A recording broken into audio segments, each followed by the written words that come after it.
존경하고 사랑하는 우리 구독자 여러분 반갑습니다. 여러분의 천만 라디오 천혜자입니다. 코스피, 코스닥 오늘 흐름은 나쁘지 않아요.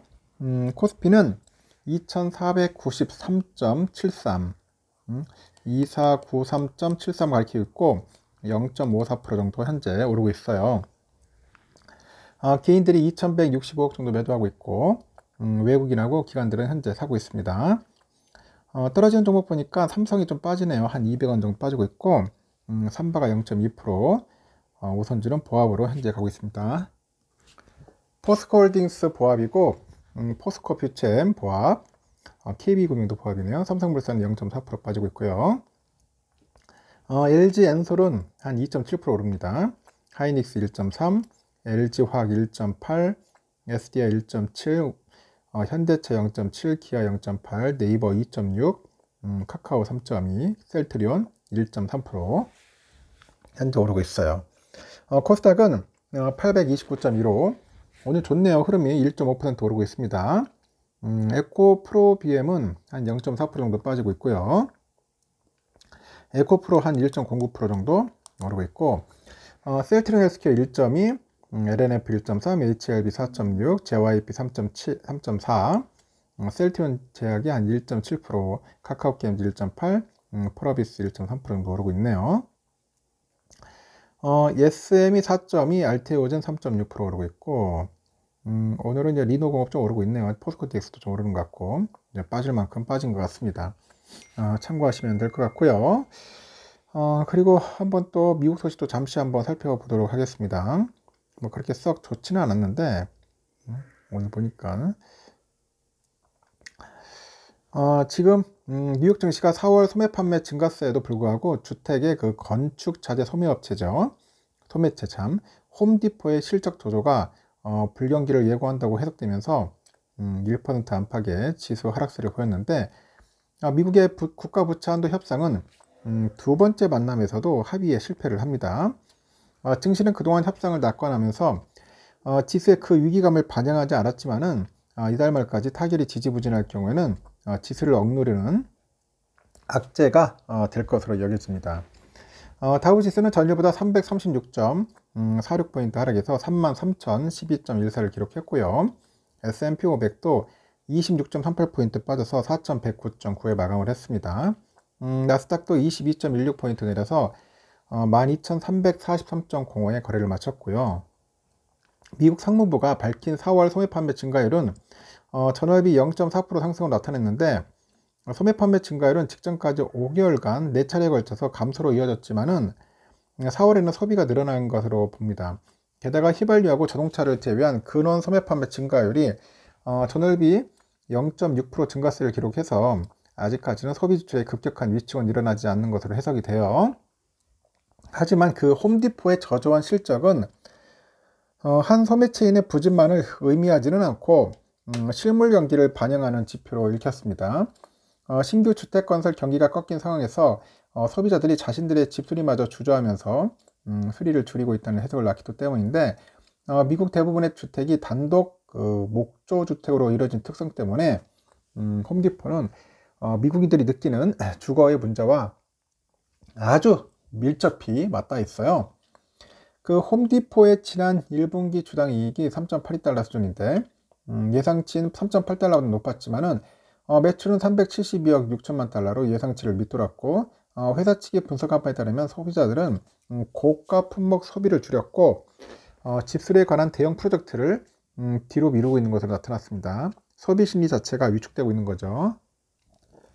하반기에 경기 침체가 예고된 가운데 지지부진한 연방 국가 부채 협상도 투심을 억누르는데 변수가 됐어요.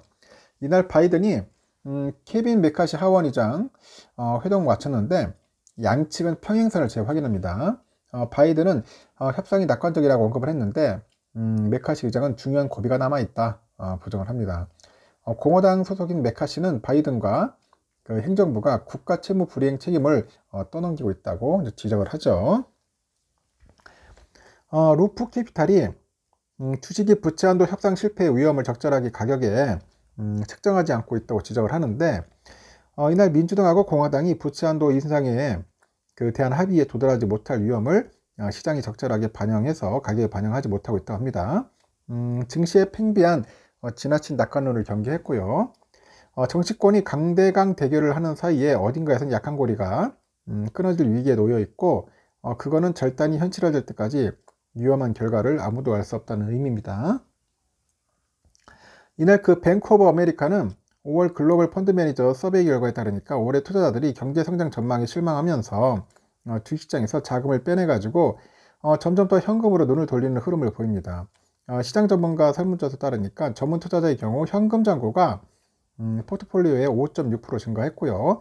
또 응답자의 65%는 올해 경기 침체가 두드러질 것이다, 그렇게 또 예상을 하네요. 하지만 투자자들은 본능적으로 경제적 피해는 제한적일 것이라고 답했고 63%는 경기 연착륙을 기대했습니다. 그리고 응답자의 약 3분의 1은 연방준비제도가 여전히 금리를 인상할 수 있다고 생각을 하는 것 같습니다. 이게 버크셔스의 연차 총리가 끝나고 이들의 새로운 움직임이 본격화됐는데, 일단 버크셔가 인수했다고 발표한 캐피탈원은 이날 5%가량 오르다가 마감 직전에는 2.05% 상승으로 거래를 마무리합니다.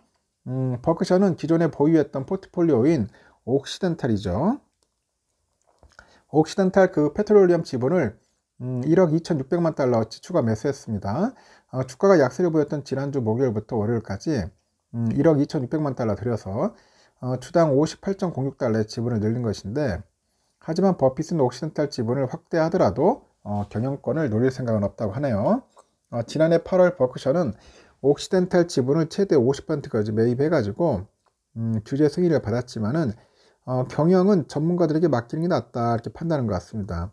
그래서 이날 주가는 0.65% 정도 빠졌어요. 버크셔는 이날 지난 분기에 고급 가구 소매업체인 RH의 지분을 팔았다고 신고했고 이날 주가는 8.7% 정도 하락을 하네요. 버크셔가 2019년 1분기부터 RH 주식을 매입해가지고 지난해 말까지 236만 주를 보유했지만은 주가는 21년 중반을 기점으로 고점을 찍고 절반 이하 가격으로 하락한 현재는 200달러 중반에 머물고 있습니다. 호라이즌 테라퓨틱스도 이날 14% 하락을 했네요.